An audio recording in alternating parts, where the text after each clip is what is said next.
Britain's roads in the 1960s looked different to today. The cars parked on every street had shape, character, and a story behind them. These are the 10 most iconic ones. Let's get into it. Number 10, Jensen Interceptor.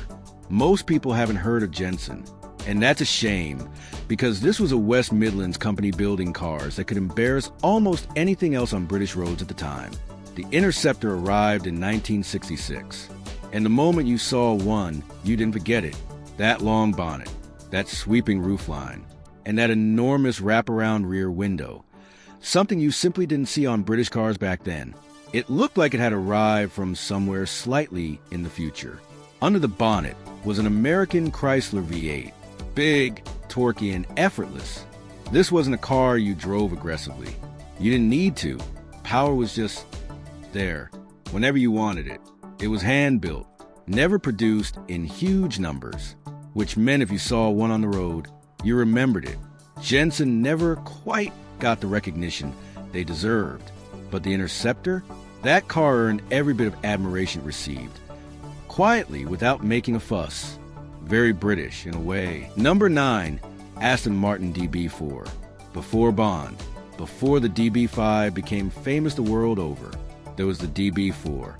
And some will remember it say it was the most beautiful of the lot. Built in Newport Pagnell, Buckinghamshire. Styled by the Italians at CarHistory Touring. There's something fitting about that British engineering dressed in Italian elegance. The result was a car that stopped people in the street. The engine was a straight 6. Free revving, responsive, and when it was in full voice, it produced a sound that stayed with you. This wasn't noise. It was music. The DB4 was never meant to be a common car. It was always for the few. But its influence stretched far beyond the people who could afford one. It set a standard. It told the world what Britain was capable of producing when it really tried. If you ever see one at a show today, just stop. Stand beside it for a moment. You'll understand immediately why people have never stopped talking about it. Number 8, Gordon Keeble. This one hurts a little, because the Gordon Keeble was genuinely extraordinary, and almost nobody knows it existed. The body was styled by Giorgetto Giugiaro, a man who would go on to design some of the most celebrated cars of the 20th century. Even at that stage, his eye for proportion was something else. The Gordon Keeble looked expensive. It looked considered. It looked like it deserved to exist alongside far more famous names. The chassis was fiberglass, lightweight and stiff. The engine was an American Chevrolet V8, 300 horsepower, in 1964, on British roads. It was fast. It was refined. It was genuinely ahead of its time. And yet, only 99 were ever made, because the company sold each car for less than it cost to build. Financial disaster. The whole operation folded within 3 years. 99 cars. That's it. That's all that remains of one of the most promising British manufacturers of the decade. If you ever come across one, and you might, because a good number have survived, you're looking at something very rare, and very, very sad in the best kind of way. Number 7, Lotus 7. Colin Chapman had a way of thinking that was completely his own. Strip everything back. Remove every unnecessary piece of weight, every extra comfort, every layer between the driver and the road. And what you're left with, what the Lotus 7 was, is the absolute core of what a car can be. No roof, a windscreen barely worth the name, a body so narrow it felt personal, an exposed engine sitting right in front of you, and yet people loved it, really loved it, because when you removed all the insulation from the driving experience, when there was nothing between you and every bump, every corner, every gust of wind, something happened. You felt genuinely alive in a way that no ordinary car could replicate. Chapman sold it as a kit car. You could buy the parts, build it yourself in your garage at the weekend, and save on the purchase tax. Thousands of people did exactly that. Ordinary people. People who wanted something real and didn't mind getting their hands dirty for it. The Lotus 7 never pretended to be something it wasn't. It was honest all the way through. And in a world filling up with compromise, that honesty was, and still is, rare. Number 6, Hillman Imp. Now, the Hillman Imp doesn't get talked about enough. Roots Group built it in Linwood, Scotland.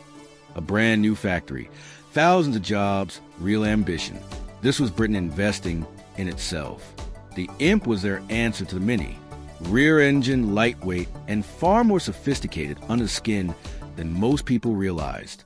The engine, a small 875 cubic centimeters aluminum unit, was developed from a Coventry Climax racing design, racing DNA in a family car that ordinary families could actually afford.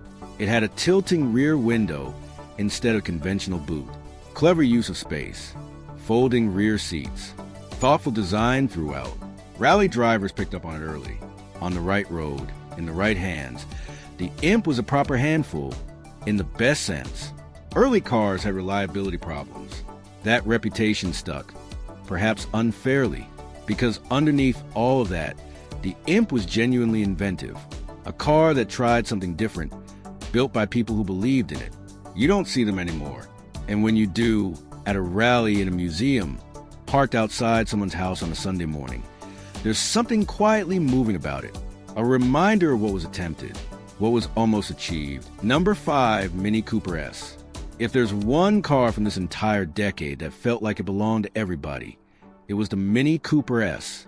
John Cooper saw what Alec Isagones had built. That small, brilliant, front-wheel drive revolution. And he saw something more in it. He convinced BMC to let him develop a performance version. What came back was the Cooper S. A 1,275 cubic centimeters engine, front disc brakes, a chassis that could embarrass cars twice its size through a sequence of corners, and a price that meant young people just starting out, could actually get behind the wheel of one. It won the Monte Carlo Rally 3 times. It turned up in the Italian Job and became immortal on screen. But more than any of that, it was everywhere, on British streets, on council estate roads, parked outside terrace houses. This wasn't a car for the wealthy. It was a car for everybody who wanted something more than just getting from A to B. People who are old enough to remember them, really remember them, from the roads they grew up on, talk about them differently to how they talk about other cars. There's warmth there, something personal. That doesn't happen by accident. Number 4, Jaguar MK2. Pull up a photograph of the Jaguar MK2. Go on.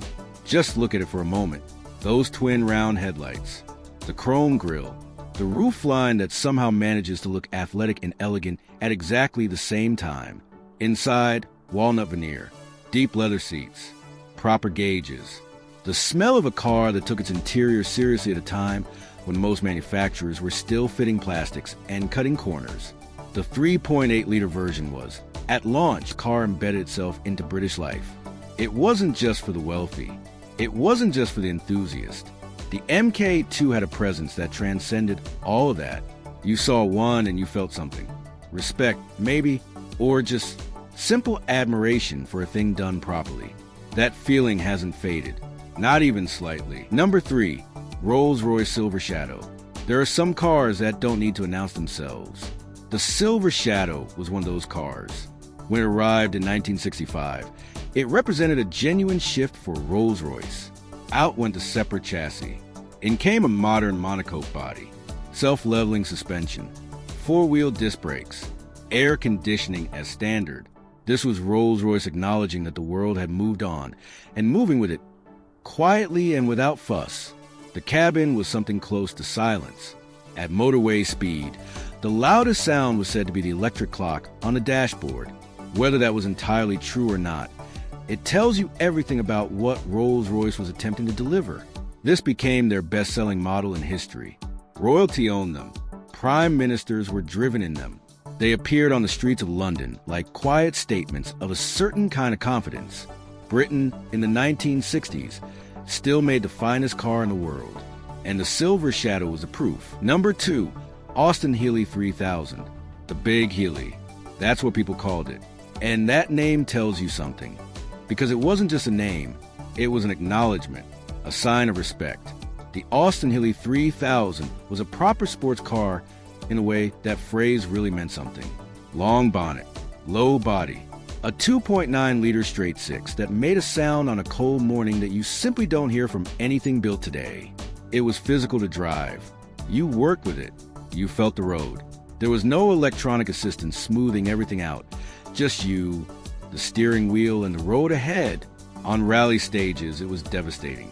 Works cars driven by remarkable people, including Pat Moss, Sterling's sister, one of the finest rally drivers of her generation, won international events against newer, more modern machinery. When emissions regulations from America made continued production unviable, it ended. 1967.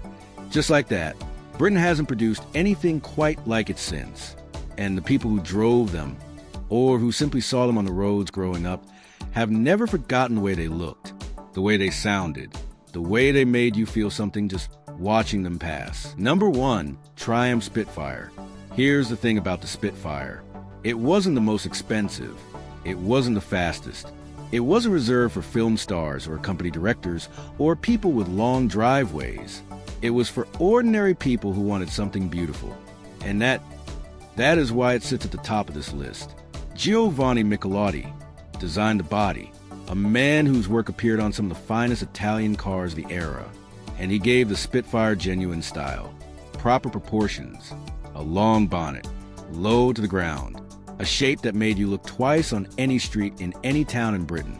It was light, nimble, rewarding to drive, not intimidating, not exclusive, just genuinely, honestly enjoyable. Young people bought them, people who'd saved up for months, people who'd never imagined they'd own a proper sports car. The Spitfire made that possible. For nearly 250,000 people over 18 years of production, it made that possible. On a summer evening, a winding road, the roof down, the hedgerows going past. That's not a car advert. That's a memory. And the Triumph Spitfire gave that memory to a generation of British people who still talk about it today. That's what puts it at number 1. 10 cars, 1 decade, a version of Britain that moved differently, sounded different, and looked unlike anything on the roads today. These weren't just machines. They were part of daily life, part of streets and driveways and school runs and Sunday drives, part of who we were. If one of these brought something back for you, a face, a place, a particular road, drop it in the comments. Those stories matter, and we read every single one. See you in the next one.